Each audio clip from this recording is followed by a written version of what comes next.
Bienvenue dans ma belle forêt. Je vais commencer par me présenter. Je m'appelle Nathalie Picard. Puis aujourd'hui, j'ai envie de vous partager un peu mon quotidien.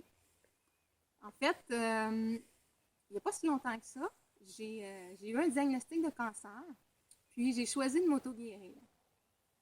Et puis si j'avais à résumer en une phrase comment je me suis auto-guérie, je pourrais vous dire que j'ai élevé mon taux vibratoire.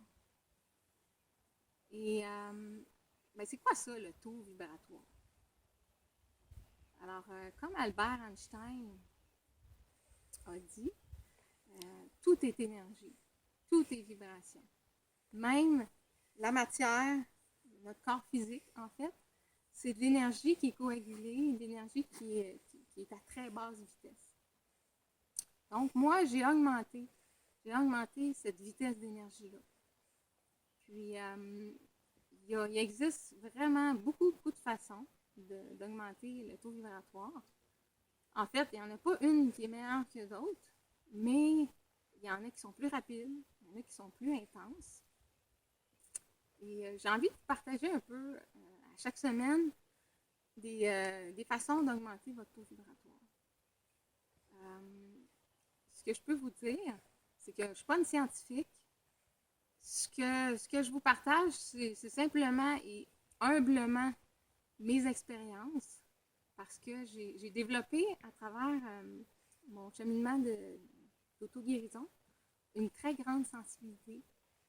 Mon corps physique réagit rapidement, puis je ressens aussi l'énergie où mon corps travaille. Aussi, j'ai envie de vous dire, ce que je vais vous partager, de ne pas me croire sur parole, mais de vous approprier cette connaissance-là, puis de faire vos propres recherches, mais surtout de faire vos expériences.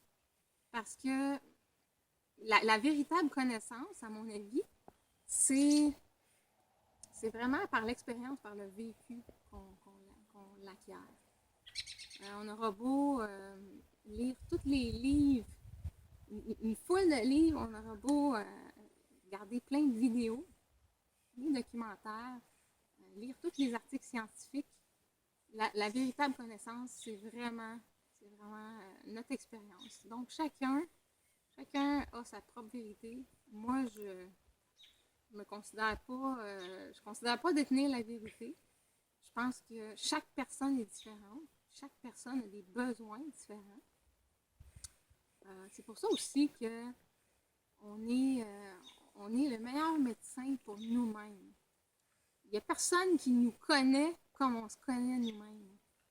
Donc, je pense qu'il faut vraiment s'approprier son pouvoir pour son bien-être. Et moi, j'ai juste envie de vous donner le goût de mettre en pratique des choses, de passer à l'action. Parce que, comme je vous dis, la connaissance pour la connaissance, ça ne donne rien. Vous ne changerez jamais. La chenille, elle ne deviendra jamais un papillon si elle ne passe pas à l'action. Si elle ne mange pas des feuilles, si elle ne construit pas son cocon, si elle ne choisit pas un lieu qui est vraiment sécuritaire, loin des prédateurs, ou qui a assez de chaleur. Donc, c'est dans l'action, c'est dans notre quotidien qu'il faut poser des gestes, prendre du temps pour soi, pour qu'il y ait une transformation, pour que l'alchimie se produise. Le taux vibratoire, élever son taux vibratoire, qu'est-ce que ça peut nous amener dans la vie? Beaucoup de choses positives. Bon, on peut guérir de maladies, on va avoir une meilleure santé physique, émotionnelle. Également, c'est qu'on va avoir un état de bien-être. Donc, ça va être plus facile d'être dans des émotions positives. Je dis pas que c'est juste dans des émotions positives, mais aussi, c'est que plus on augmente, ce que j'ai remarqué, c'est que plus on augmente notre taux vibratoire, en tout cas, plus j'augmente mon taux vibratoire, plus je suis moi-même. Je peux comme pas porter de masque. Je suis moins gentille, je suis plus vraie. je vais plus respecter qui je suis vraiment, plus authentique. Aussi, augmenter son taux vibratoire, selon moi, c'est la meilleure façon de se protéger contre les ondes électromagnétiques, les ondes cellulaires, la 5G, qui est d'ailleurs déjà implantée à Val-David, dans le petit village pas loin de chez moi. Donc, c'est de prendre son pouvoir et de renforcer son champ électromagnétique pour se protéger contre ça. Augmenter son taux vibratoire aussi, quand on est rendu à un certain niveau, qu'on a guéri comme nos grosses maladies, nos blessures, c'est qu'on va développer des capacités psychiques. Par exemple, la télépathie, le pouvoir de médiumnité. Tout le monde a accès à ça. C'est seulement, tout le monde a ça en nous. Il faut juste travailler pour et augmenter notre taux vibratoire. Donc, aujourd'hui, j'avais envie de vous partager un peu l'eau de boulot. En fait, moi, avant, j'étais cueilleuse professionnelle de produits sauvages comestibles et aussi herboriste. Donc, une chose que j'adore, c'est me promener dans le bois, cueillir des produits sauvages. Puis, j'amenais ces produits-là dans les restaurants de haute cuisine. Puis, je m'en suis servi aussi beaucoup pour me guérir. Mais là, au printemps, en fait, j'entaille les érables. Puis, je bois l'eau d'érable. Mais là, les érables ont arrêté de couler. Puis, presque simultanément, les bouleaux commencent à couler. Donc, le bouleau, au niveau des Amérindiens, c'est un arbre qui est sacré. Moi, je suis métisse autochtone de descendance algonquine. C'est pour ça aussi que j'ai une passion comme ça pour la forêt, puis que je suis si bien dans la forêt. Donc, lorsqu'on boit l'eau de bouleau, évidemment, il y a énormément de minéraux. C'est très reminéralisant. Ça va nettoyer notre sang, nettoyer notre lymphe. C'est super bon, c'est diurétique, c'est super bon pour les reins. Les gens qui font de l'arthrite, ça peut les aider beaucoup. Mais en plus d'avoir des propriétés médicinales, c'est que les arbres ont un taux vibratoire très élevé. Donc, en fait, on mesure le taux vibratoire avec l'échelle de Bovis.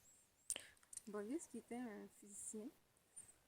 Et les arbres, c'est vraiment, ont vraiment un taux vibratoire extraordinaire, surtout ceux qui sont très gros, ceux qui sont vieux. Et cette vibration-là va être imprégnée dans leur sève. Donc, si vous la buvez, ça va augmenter aussi votre taux vibratoire. Parce que l'eau, en fait, il y a un scientifique, Masaru Emoto, qui a étudié ça, lui, la mémoire de l'eau. L'eau va vraiment emmagasiner les vibrations auxquelles elle va être exposée. Par exemple, s'il y a de la belle musique, s'il y a des belles paroles, des belles émotions autour, ou des mots qui sont écrits sur une bouteille, Masaru Emoto a observé au microscope que les molécules d'eau étaient vraiment harmonieuses. Par contre, les molécules l'eau qui était exposée à des basses vibrations, de la colère, de la musique heavy metal, ou les mots durs, les molécules d'eau étaient disharmonieuses. Donc, imaginez, notre corps est composé à 75% d'eau. Donc, imaginez si vous vous exposez à de la belle musique, si vous buvez de l'eau structurée par des arbres, qu'est-ce que ça peut faire à votre corps? Donc, je vous encourage à entailler vos bouleaux. C'est vraiment le bon temps pour ça. Et à faire une petite cure de printemps. Alors moi, je vais en profiter. J'ai mon boc spécialement pour l'eau de bouleau.